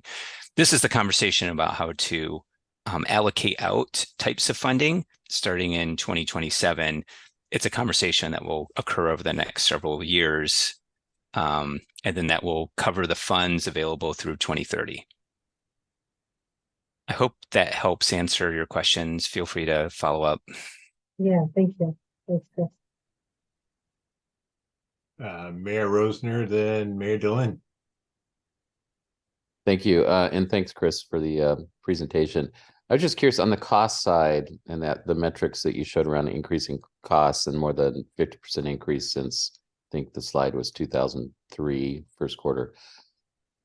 Are we looking at what's driving those costs? I know materials come into it, labor comes into it, but are we looking at what in our regulatory environment, for instance, is driving costs, and are there adjustments we need to be made? Like, for instance, I know you have no control over this, but a couple of years ago, we changed the prevailing wage calculations to take the max wage for a given trade in one of the 5 regions, is where before it was just the average, which at the time they were forecasting a 10% increase in costs for housing projects related to that. But I guess I just throw that out as one point. Are we looking at what's driving those costs and how do we manage those costs better? And then my second point / question is we know in Sherwood very well, pavement maintenance is critical to extend the life of those roads, so hopefully that's a priority for those state highways, because it costs a lot more to fix it when the damage gets huge than it does to just do simple things like slurry sealing and sealing cracks and things like that as you go. And I'm hoping that that's still a priority as we move forward. Well, thank you for that. I mean, the second thing, I'll take notes from this and I will send these upline just to be clear. And I'll note that the importance of paving, and I think that's totally right. That's definitely an issue. Once you hit below a certain level, it costs a lot more to bring it up to speed. Many of you know that from your own facilities. I believe our statewide process is looking at what's driving costs and how to handle those. I know that we've gone through our own internal processes also about trying to design projects that cost less, anticipating there may be surprises at the time of bids. And again, I'm over in planning land, but I also work on funding of projects, and there's still unpredictable surprises. Sometimes projects get bids that come in $2 million under what we thought. Sometimes they come in $8 million over. And so I think labor costs are part of it, especially where there's a lot of need to do active traffic control. And then also sometimes it's concrete, it's steel, it's asphalt, other pieces of that. So I don't know if we have an exact trend. It's affecting everybody around the country. So I'm not aware of it being anything unique to Oregon, but I will send that note and I will try to learn if there's anything coming out of that investigation. I hope that's helpful. It'd be great to know those, because if there's things we could be doing legislatively to help with that, we can act as advocates, but costs are rising, and traditionally construction costs for government have risen at a faster rate than just general inflation, which it's not a good trend. So anyways, thank you, Chris. Appreciate it. You're welcome. Jeff. Hey, Chris, thanks for the presentation. Thanks for adding to the doom and gloom. You're welcome. When you were showing that downward trend, is that basically because of the reduction in the viability of gas tax? Is that where really, we're just going to get less money from state and federal for gas tax because it's eroding away because the conversion to electrification or higher CAFE standards with hybrids? So I'm not an economist and I didn't put together these slides. So that is my understanding, is there a decline in gas tax for many reasons. And I think that is a component of that. I can't say that is the full reason for that. I think that the thing that would be helpful kind of as a next step, and let the others chime in, they think it is or isn't, is what do we need to do, right? We see this decline, and as you said, the OTC is not responsible for generating the revenue, but we have gas tax. We all know that VMT is something that's on the table somewhere. What kind of money per capita, per mile, something that compares against our existing metrics, right? Because we already have 38 cents in state gas tax.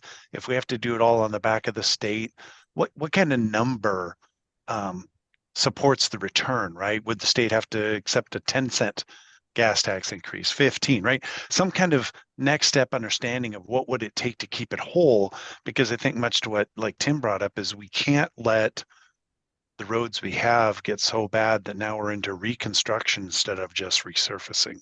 So I think that would be very helpful as the next step, is figuring out what kind of money needs to be generated and some kind of metric we can dial that back to. Because electric vehicles don't pay gas tax, but they can pay VMT or user fee or something. So I think we need to look at start understanding that mechanism so that we can provide that same kind of leverage into our state and federal representatives and what we need to do, because we can't just continue to look at the system and see it erode, right? So that's my request for the next step, kind of help needed, is what would it take to fix this? And you guys don't have to make the policy, but at least some idea of what it would take to do it. Thank you. Those are great questions and comments. I'll just note, just because you're all here right now, I mean, I can't foresee the future because it's a complicated dance, but I think the Region 1 Act is likely to, in the next few, and some of you, of course, sit on that, have some presentations related to revenue levels and where they come from. It won't have answers, but it'll have some baseline information. You can always watch the meeting, watch the recording of the meeting, or look at presentations and information posted on there. And there's also other venues, of course, in the region, TPACT, JPACT, where these conversations may come up. I would just ask everybody to keep aware of those because I think at this point it's a lot of information sharing. And I definitely would also want to learn what is happening with all of your agencies as well, because it's a collective issue. Right. We're long past the point of where we can just sit around and wring our hands that, oh my gosh, the gas tax is eroding.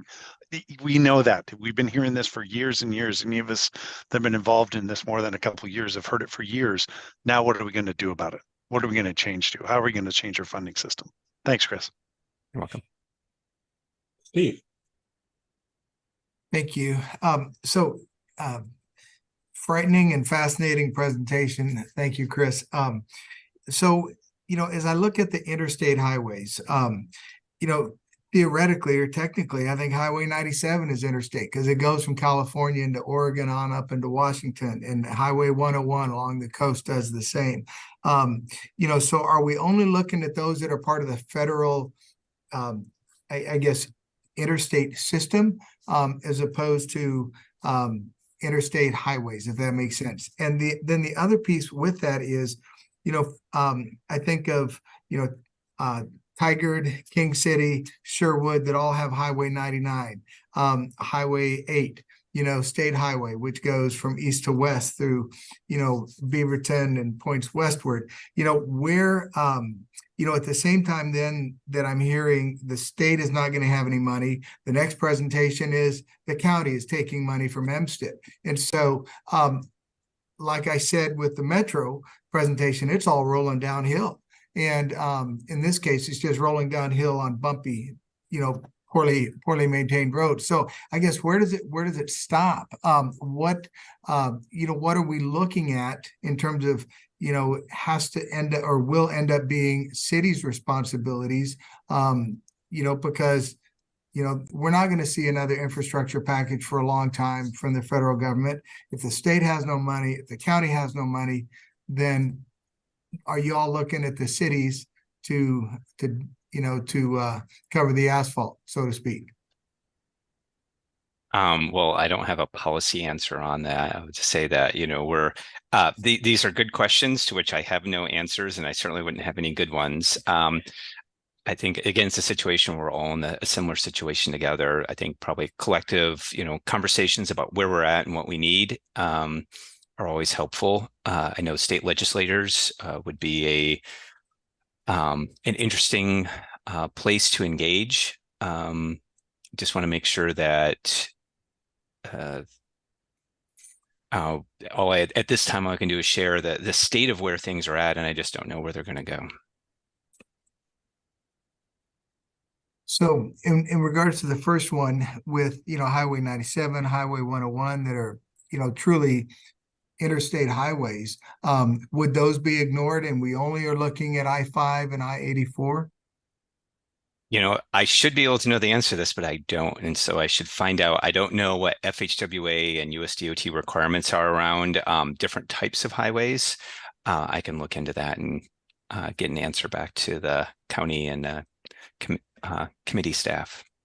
All right, thank you. I can hopefully add some clarification to that. While like the interstates are a certain classification of highway, like I-5, I-205, I-84, it's all coming from federal highway. Like our funding's coming from the same bucket for anything that ODOT classifies as a state highway. That's all within the federal highway, like bucket of money. So those highways are still getting money too. I understand that with less, usually we focus on most miles traveled, which happens to be your I-5 and your urban corridors and things like that. But they are still getting funding, those other sections. Although not technically classified as an interstate, I agree US 97 goes from California all the way up to Washington. Councilor Rosenthal. You're muted, Garrett. Just a comment, those of you who have read the RTP will notice that it talks about throughways, and the state also talks about throughways. And there's basically two categories of throughways, although the RTP is a little bit inconsistent in how it refers to those. One category is the interstate highway system, which is really under a very different federal guidance. And then there are all the other throughways, which are defined as somewhat limited access throughways. Highway 26, for example, is more or less a throughway. 97 in parts is a throughway.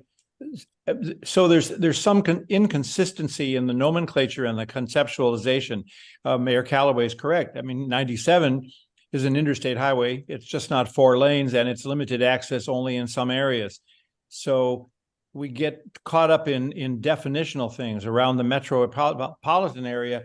It's easy to see because some of them are limited access, some of them aren't, some of them are partially limited.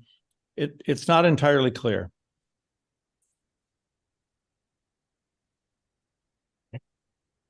Other questions for Chris or comments? I have one, Chris. This might be one of the ones that you can't answer. So since I started my day with tolling, so this is the 27 through 30 step. Assuming the state implements tolling on 205 and I-5 in the Metro Portland, region, what impact does that have on the step?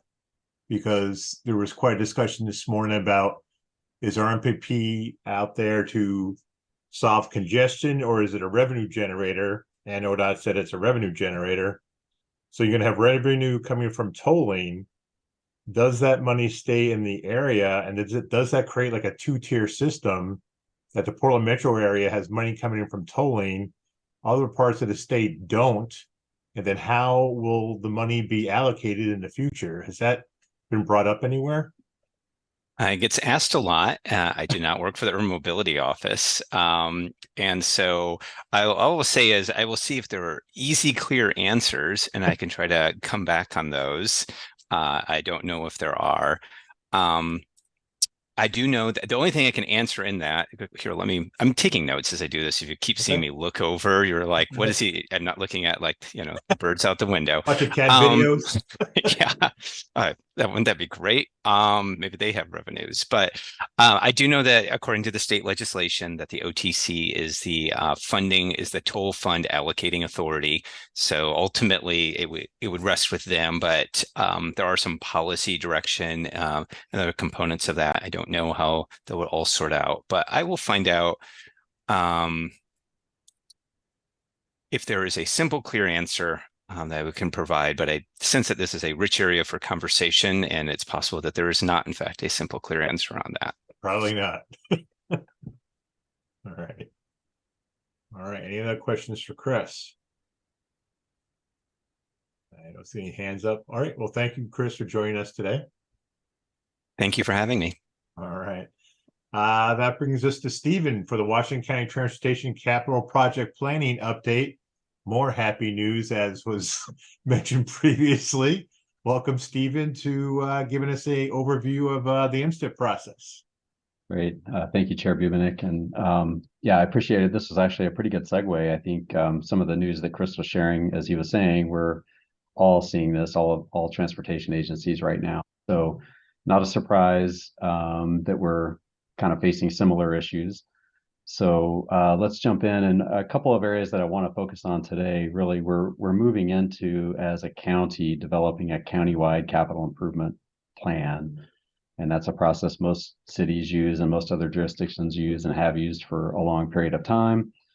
The county has never actually undertaken a full countywide look at all of our capital needs and assets across the county. So that's really a big part of what we're trying to do here, is to give our board complete information about all of the assets that we own and manage, their condition, capital needs for all of those, and then allowing the board to make decisions with all of that stuff in front of them. And so we'll run through today just a little bit of that context background I wanted to just catch you all up on where we are with our MSTIP projects, the ones that have already been authorized by the board through the MSTIP 3D, 3E, and bonding cost sharing programs. The funding challenges, a little bit more of like what Chris was just telling us. And then really transitioning our prior MSTIP projects and process into our CIP process and how we envision that working out. And then we'll talk a little bit more about some next steps that are coming up. Next slide. So why are we here? What's causing us to do this? Well, you all know this too. We heard from Mayor Beatty just a bit ago that we are all facing revenue challenges. A lot of that's driven by our property tax system. We're just constrained really on all sides in terms of the abilities for property tax revenues in particular to increase. And then as Chris was just reminding us, we're seeing these really unprecedented cost increases. So in the county specifically, we know that we have increasing community needs and expectations. That's, as Mayor Beatty was alluding to, that's creating some pressure in our general fund. And so there was a reduction in the general fund transfer to the MSTIP fund for this current budget year of about 7%. And I'll touch on this again in a later slide, but that's a relatively small component of our funding challenges in the MSTIP program. And then the board, of course, is obviously interested in tackling these structural budget challenges. And so really looking at needs across the entire county portfolio. And so as partners, our cities and other agencies that we work with, including ODOT, there's just some concern about stability of funding going forward. And we know that you all are experiencing these same kinds of revenue challenges. Next slide. But we want to continue working together. We know that we're obviously stronger when we do all of these things together. We're really continuing to look at how we're going to make improvements to the countywide transportation system. And we want to do that for all users. So we have multimodal improvements. And then we really need to work together to find these rational funding strategies for how do we support the level of service that we are collectively interested in pursuing. Next slide. So I won't try to read all of these, but again, I think this just highlights that we all play a part in the process here. So fundamentally, the board in our capital spending and specifically with the MSTIP process are the final decision makers. Backing up the Washington County Coordinating Committee, you all have traditionally always played a key role in developing recommendations for funding for that program. And then the county and the city staff really do a lot of the behind the scenes work to really develop the list that you all get to consider as you're trying to form those recommendations. And then once those projects have been approved by the board, then we move ahead with implementation of those projects at the staff level. Next slide. So because we know that there are quite a few mayors and others that have not been on in their elected roles for very long, we wanted to just step really quickly and give a very high level overview of the MSTIP program and the history.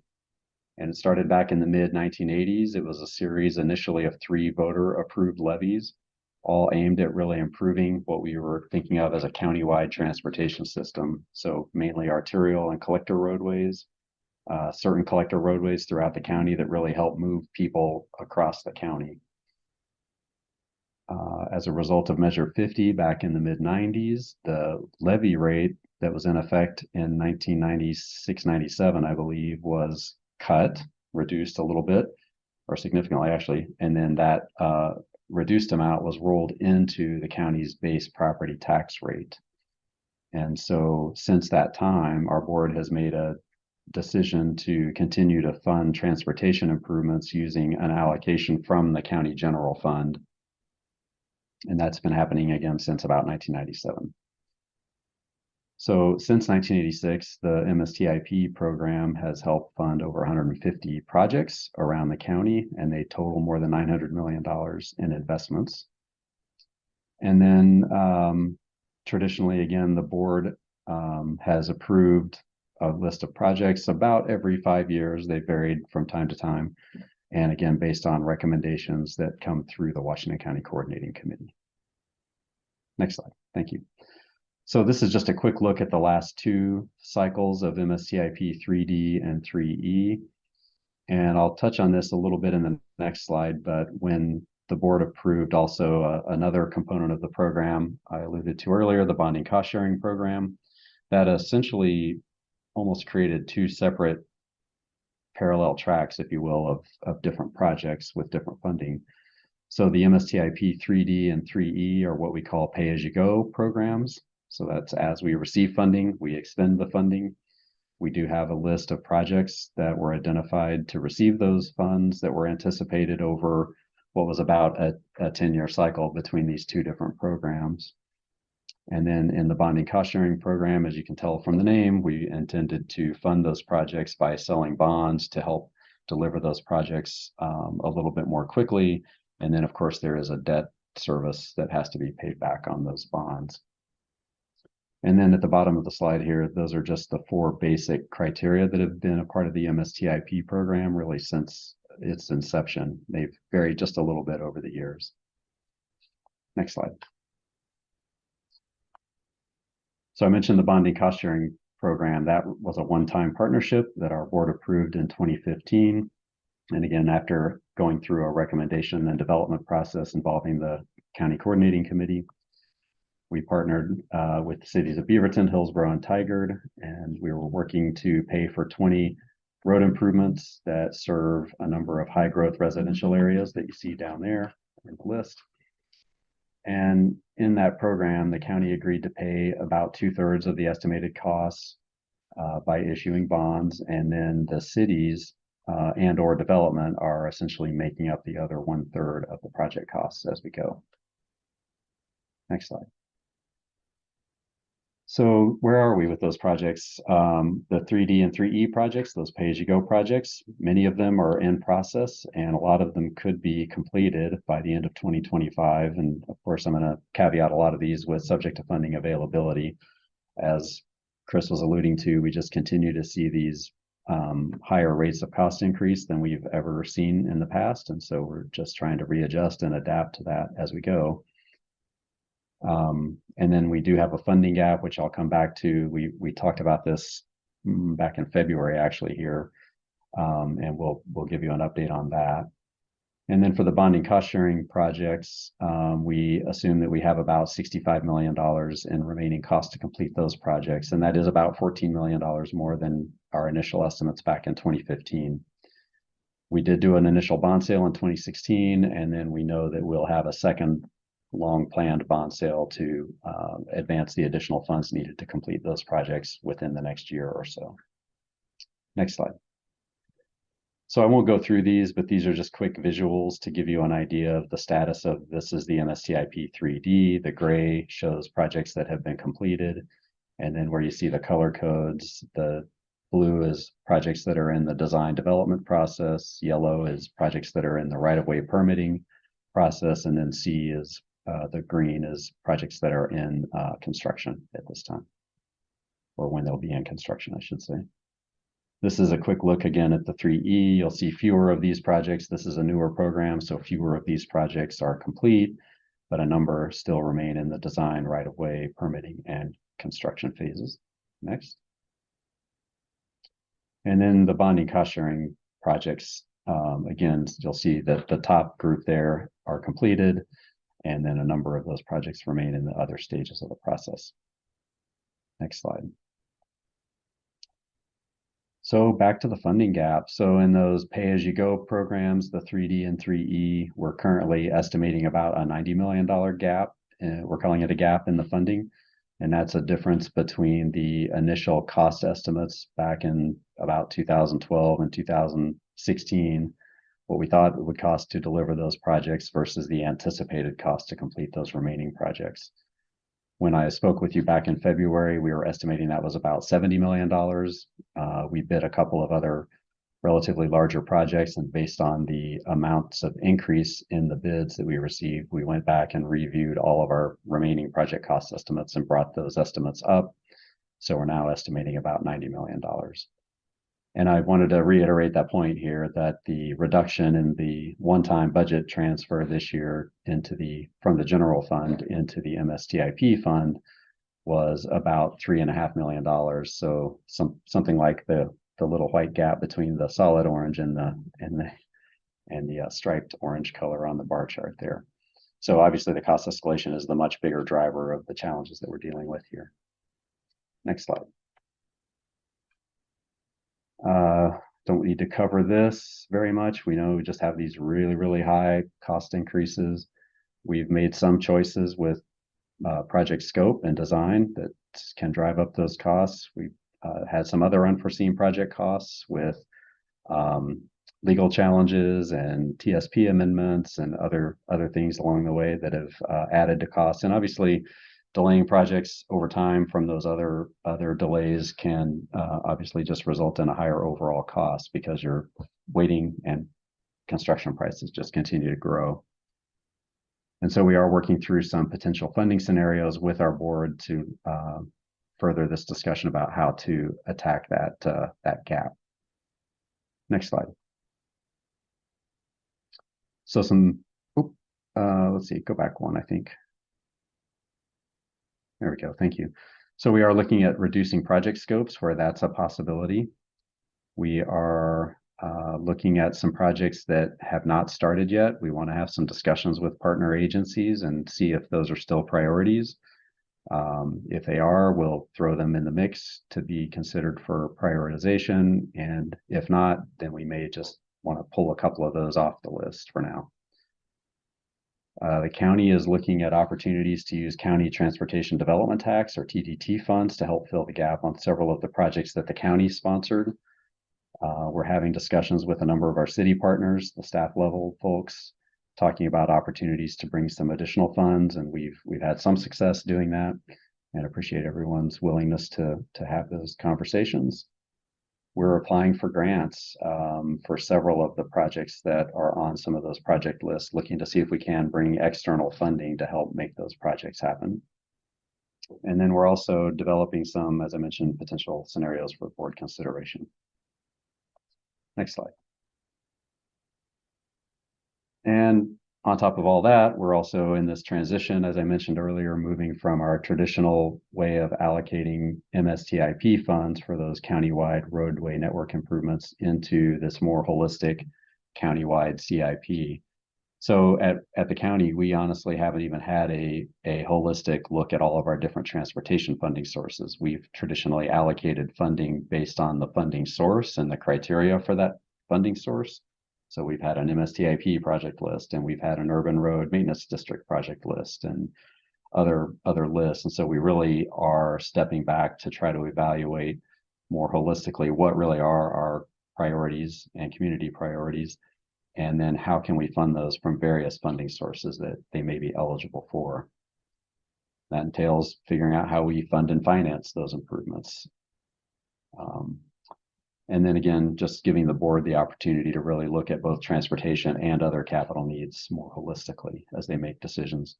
And of course, equity, we just want to remember that we have opportunities here and everywhere, honestly, to just continue to advance equity in our communities.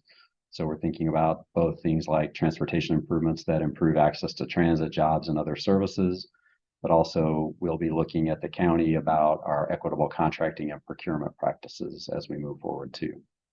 And that's a great partnership we have with our Office of Equity, Inclusion, and Community Engagement. So as we're making this transition, we want to be really clear there's really good things that have happened in the MSTIP process, and we're going to be bringing those forward. So as we are thinking about the allocation of funds that are going to support that countywide roadway network, we really want to maintain these strong partnerships we've had with our cities and with ODOT and other partners.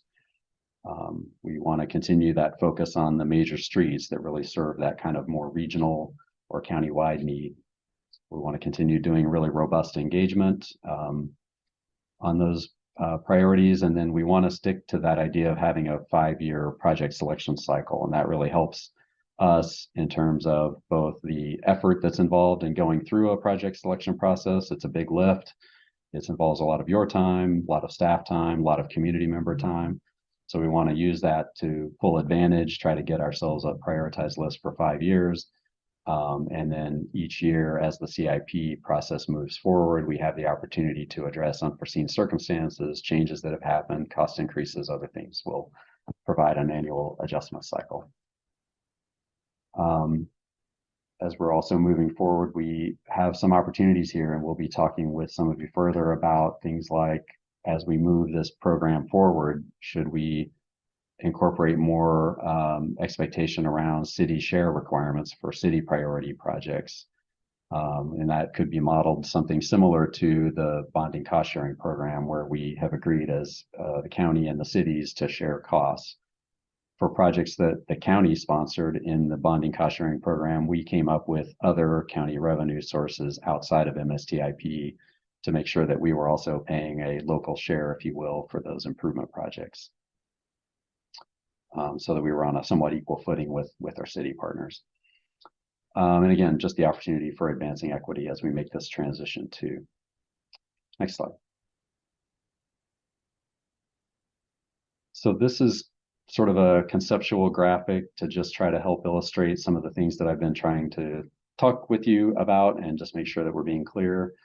So we really have three sort of inputs as we're thinking about how the MSTIP process sort of moves into this capital improvement planning process. So we have the existing prior MSTIP projects, and that's through the 3D3E bonding cost sharing programs. We want to continue advancing those projects. We are also planning for a next round of future improvement projects. So we did a lot of work, you'll remember, in the MSTIP 23-28 prioritization effort. We want to bring that work forward. It was all good work and it's still relevant. So we want to carry that forward into this process. And then we've had some historic program allocations within MSTIP. And the big one probably is the Opportunity Fund, but we've also had some smaller rural bridge set-asides and an intelligent transportation system set aside. So we'll be looking at opportunities to carry those things forward. And there was something in Chris's presentation I wanted to mention here too. So the Opportunity Fund, a good name for that might also be the Leverage Fund. So we've really been successful using those local dollars to go out and get return on investment using regional, state, and federal funds. And we've returned around 6 to 1. So for every dollar of MSTIP, we bring in about $6 of outside funds to help advance critical transportation improvements here in the county. So we'll be bringing all of those three things together in the CIP process, running them through our filter of policies, priorities, and available funding, and then we'll move forward with the outcome of that. And you'll notice on the left side of the slide, we've listed those three things as step 1, 2, and 3. We're kind of looking at them in that order. And there will be iterative processes. We'll be going from, step 1 and doing some what ifs and see what that means for step 2 and step 3, and then maybe circling back again to step 1. So it won't be a direct linear process, but we're really starting with this idea of how do we address the funding gap for projects that the board has previously approved for funding. And then on top of that, then how do we start to roll in additional projects so that we have work ahead of us going forward, and then those programmatic allocations as well. Next slide. So as I mentioned, we want to just keep moving ahead with that MSTIP 23-28 work, bring that in here. We got pretty far in that process. We had project cost estimates, which we're actually needing to update now because of ongoing cost escalation. But there were a list of 25 potential projects that we were planning to bring back before the WCCC for a recommendation eventually to the board. So you can see some of the components that were included in that work. And then we paused that effort because as we were really identifying two things, one was just the size of the funding gap that we're dealing with and trying to get our arms around that. We also did go through a process of developing an initial capital improvement plan for this current fiscal year, 23-24, which really functions more as an inventory of known projects at this point, rather than a true pre-planned capital improvement project list. So we're definitely going to be evolving our work in our CIP process in this upcoming year. And then we'll be asking our board to adopt a more robust capital improvement plan for FY 24-25. Next slide. So we just want to give you a few road markers along the way here. We'll be continuing to do some work on addressing these funding gap scenarios, looking again at future transportation project opportunities, so pulling in some of that work from the MSTIP 2328 process, refining those funding scenarios over the winter, and then coming back and talking a little bit further about the policies and procedures for the capital improvement plan, and then refining the specific project priorities as we move into spring. We lost a star along the way here somewhere, but we'll be asking the board to adopt the county CIP here late spring of 2024. You can see a couple spots, the stars with you, both the bold and the lighter line. That's really where we're anticipating WCCC briefings. And I want to be clear too, we'll be keeping you updated on a monthly basis at each of our WCCC meetings about progress that we're making on these topics, though we may or may not have a formal briefing scheduled there. And I think that's it. Next slide. So a couple of discussion questions. I know we're running pretty far behind on time. And I just want to say that I'll be available anytime if anyone has questions specific to any projects that you have already in the queue or questions about where we're going here. And then we may have just a few minutes here for some Q&A time. Thank you. Questions for Stephen? Mayor Callaway, then Mayor Lube, then Mayor Rosner. Okay, quickly. So, seeing as how we are transitioning, then when I hear the term work together, it just sounds to me like don't argue, don't push back, don't disagree. And so please understand, I am trying to work together. I am concerned, as we talk about closing the gap, proactive solutions, missing on that is working with Metro, state and federal. Because of MSTIP, we have not had the need for some of the metro area funding that has gone to Portland and East Multnomah County and other places. We then need to make sure in a proactive sense that we are going to lean heavily on our metro counselors to deliver for us in the way that previously they didn't have to. Secondly, when we talk about keep from the past MSTIP process, the one thing that is glaring, that is missing, is nowhere in there do we mention keeping the trust of the public. And the public voted for this multiple times over and over. And I feel that moving this money away from what the voters intended and approved multiple times specifically begins to deteriorate that public trust. And I will, the exploration of program changes, there's some things in there that raise red flags, but I'll close with advancing equity. It doesn't say advance equity through the projects. It just says, advance equity through the process. And I worry then about Cornelius, which has equitable and deserves equitable approach and need, not getting what they need, because equity is just the process and not the projects and not the outcomes. Thanks. Thank you. If I could, I want to just say it's certainly not our intention to discourage conversation and pushback. I mean, I think this is a two-way conversation, so we certainly anticipate that. I think on your question about sort of voter intent, I know it's just been a long time since the voters approved the MSTIP quite some time ago. And I just want to be clear that at this point, the board's one action, I think in that regard, has been the one-time reduction in the general fund transfer this year. Now, what the future looks like, that's a conversation that I can't foresee at this point. But so I know that was obviously a need to address a gap for this past, or this current rather, budget year. So I think that will be an ongoing discussion, of course, about what happens in the future. And maybe that's it. So thank you. Mayor Lou. Yeah, thank you.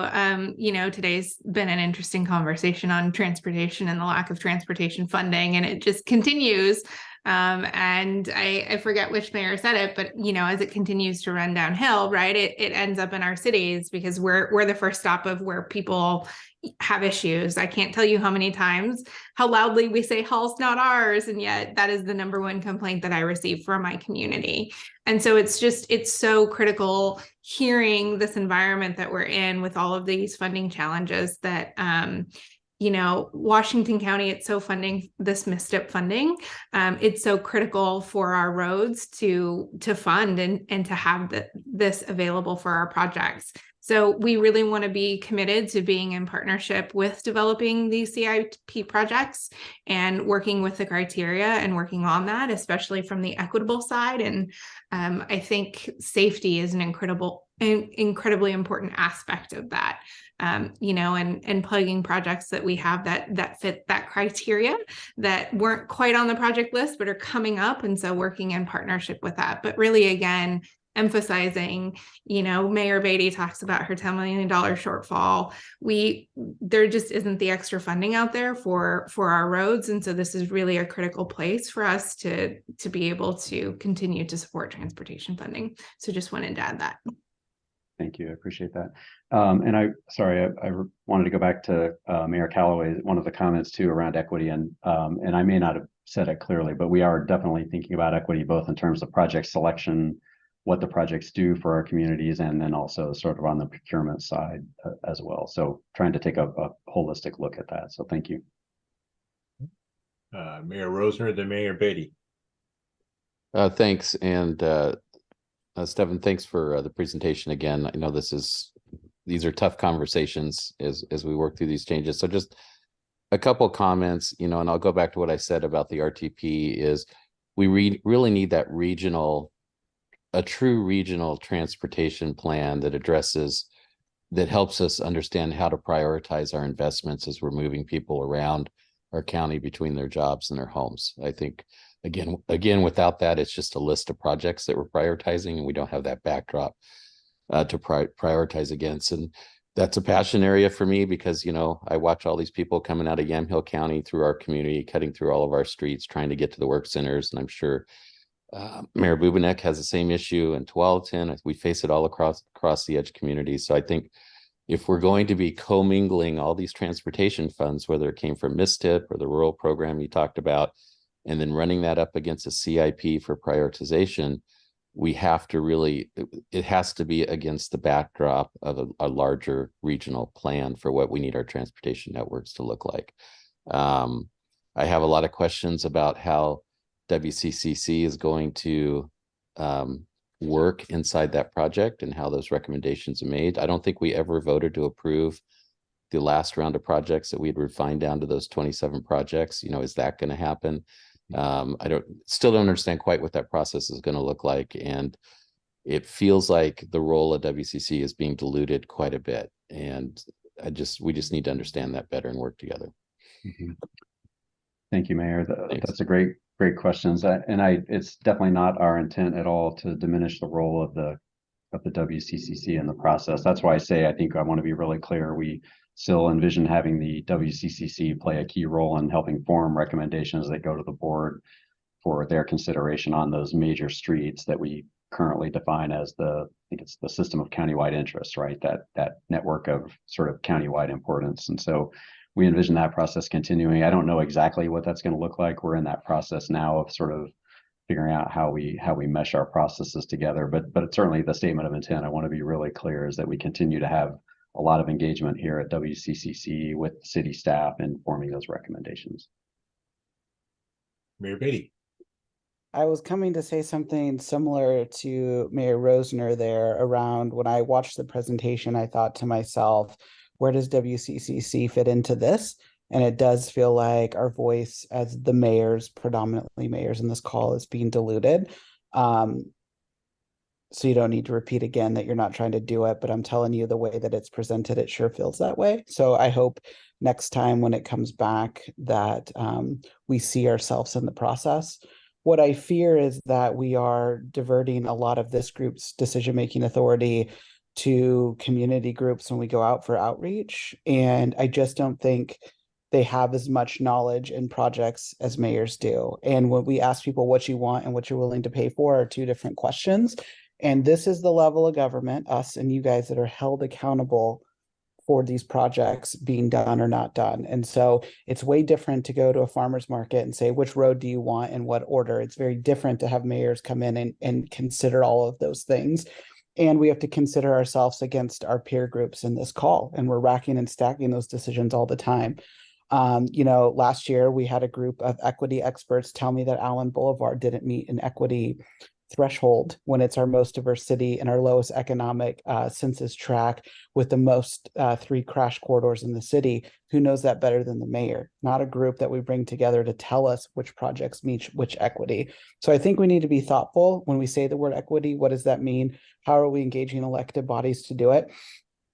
And I also just think we are being put in an impossible situation, cities and counties, and we're fighting with each other because the state just issued the largest, kicker in state's history. And we're down here fighting about who's getting the crumbs at the bottom. So while I think all of this process is well and good, we know there's not enough money in our property tax system to sustain what we are trying to do on this list. So maybe some of our concerted efforts can be around working together to compel the state government to look at transportation more like they do at housing. Like, we cannot do affordable housing without roads. We can't do any of the things we want to do. So all that to say, I'm glad that we are creating all these systems to talk about how very little money every level government has, and we're not going to be able to do a monopoly block of asphalt repair this year. So how are we going to work together to compel our state partners to help us? I think is a much more important role for us to play rather than fighting over what very little is left. Right. Jeff. I was going to jump in on Steve's comment about the voter approval, right? This has been a laundry list of road projects throughout the county that had historically been voter approved, right? They had equity through diversity of location, right? Cornelius had stuff, Beaverton had stuff, all of us had stuff in the plans. And there was this clear list of deliverables that were voted on in MSTIP 1 and 2 and 3 that showed what we were going to deliver. So I think that's the point, Stephen, really we were trying to get to is making sure we don't walk too far away from what this was built on, what the voters approved it for originally before it was rolled into the tax base, which was to address these problems in our communities throughout Washington County. Thank you. Yeah, and I think since we've moved to the board directed funding, I think that we've always tried to do a really good job of helping ensure that we're reflecting and funding projects in all parts of the county for that very reason. Yeah. Thank you. Councilor Rosenthal. Yeah, I'm remembering that about just before 2020, the region came together, the entire region came together with a list of projects. Not everybody was happy, but there was a list of priority projects, and we tried at Metro through a ballot measure to get the funding for those projects.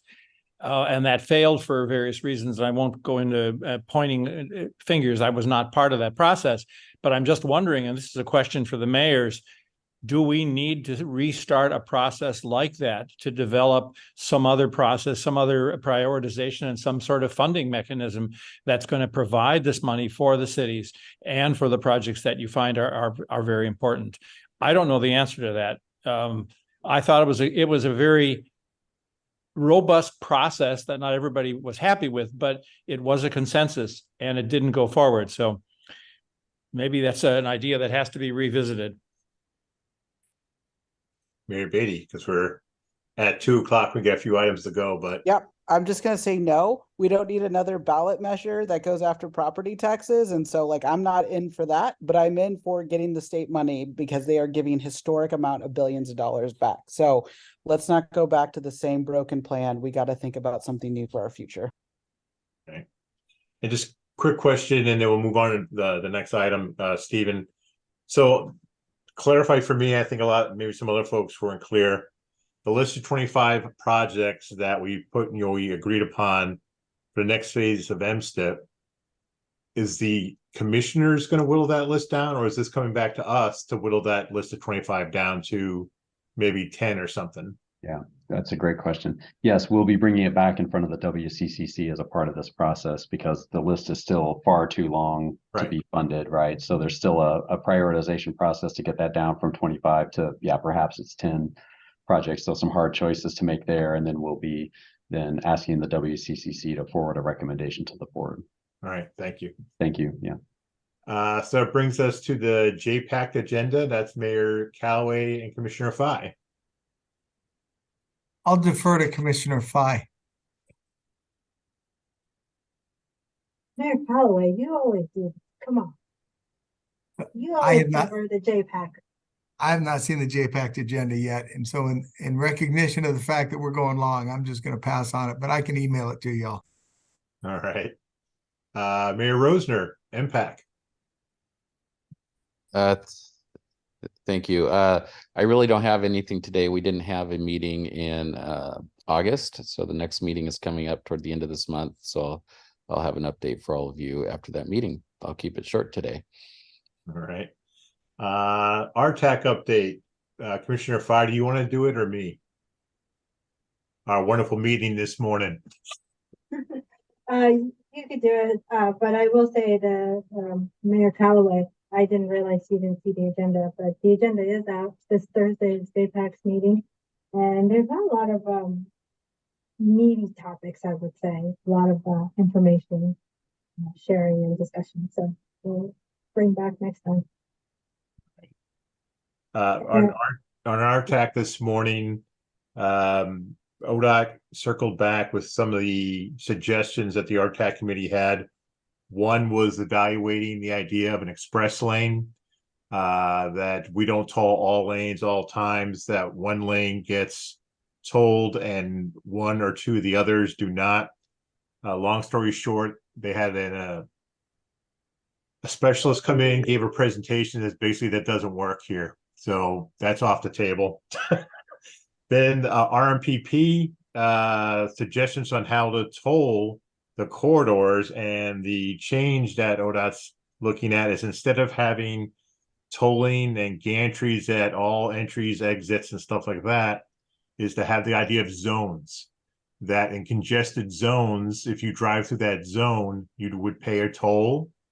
And they have options what they call 2A and 2B, and the zones just shift, if you will, along the I-5 and 205 corridors. They're going to do some more analysis, but they wanted to show that the idea of tolling all lanes at all times just doesn't work. It costs too much money to implement. It would take several years to implement, whereas a slimmed down tolling of zones is more efficient, would meet the revenue targets they have, and will give some people relief that there'll be certain sections of I-5 and 205 that are not tolled, therefore saving you money. They also said it would only run between 5 a.m. and 9 p.m. on these zones, so it wouldn't be 24 hours a day. We then went over the Nexus project. We're still simulating. They're working with city staff and county staffs on that list of projects that will be part of the suggestion going to the governor on what transportation package should be. There's a presentation by TriMet on public transportation strategies and new bus routes, expanded bus routes, shuttles, on how to alleviate diversion and congestion throughout the area.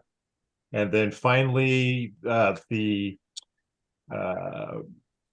low-income project suggested that the base would be 200% of federal poverty level, but they might look to go to 400% of federal poverty level, because of those folks who just make maybe 1 or 2 percentages above 200%. The economic impact was a good example of someone passing on a job that would pay them more money, but in doing so, they'd lose the benefit of lower toll. So they're looking at trying to figure out the difference between what the impacts would be. We're going between 200 to 400%. Many folks were very supportive of 400% because we all realize the federal poverty level is kind of a joke here in the Portland metro area. It's so low even if 400% people are struggling in Washington County. That I covered it all pretty well in the pizza. Yeah, you did. It was an interesting meeting today, this morning. I think one of the aha moments was, the whole tolling project started to do pricing to manage congestion. And it seems like there's a bit of a shift for generating revenue. So I think it's going to be a bit of a dicey conversation going forward. Yep. For folks who care about, how do we manage congestion and how do we not create further burden for people. But one of the updates I shared, I sit on the statewide toll, the Rules Advisory Committee, the STRAC, and what is it? The 22nd, actually, this Friday. This week is a transportation week for me. This Friday, we're going to actually review and discuss draft rules for low-income toll discounts and exemptions. So if you have like a 2-hour on your downtime, Google that group and look at some of the draft rules, because this will definitely impact, and this isn't going to be 205 and I-5. It is for now, but eventually tolling will get to Washington County. Sounds like. So how do we prepare ourselves and create something that will work for us in the future? Yep. And then ODOT did listen, and the RTAC committee will continue meeting for the next year or so, but the only change will be meeting every other month versus every month, so that ODOT has time to implement and come back with the information that we request each meeting. Okay, any other business, because we are running late?